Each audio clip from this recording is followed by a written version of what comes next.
मैं एक कहानी शेयर कर रहा हूं, सुनना, दर्द है। उसके पिताजी ने कहा, उन्होंने एक चिट्ठी लिखी ब्रिटिश गवर्नमेंट को कि भगत सिंह को माफ कर दिया जाए। वो नौजवान है, उससे गलती होगी, उसे माफ कर दिया जाए।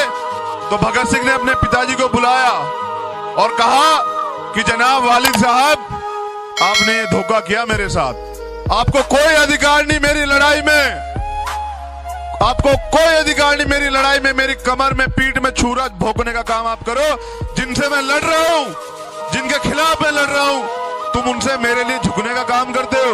ये ईमानदारी नहीं है। एक बार महसूस करो क्या पीड़ा रही होगी उसे उस समय, जब करतार सिंह सराभा ने 19 साल की उम्र में कुर्बानी दी। लोग हमें कहते हैं कि नौजवान नौसिखी हैं, तो याद करो कि जब वो 19 साल और 23 साल के नौजवान नौसिखी नहीं, तो ये 32-33 साल के नौजवान, ये 40 साल के नौजवान, ये 25 साल के नौजवान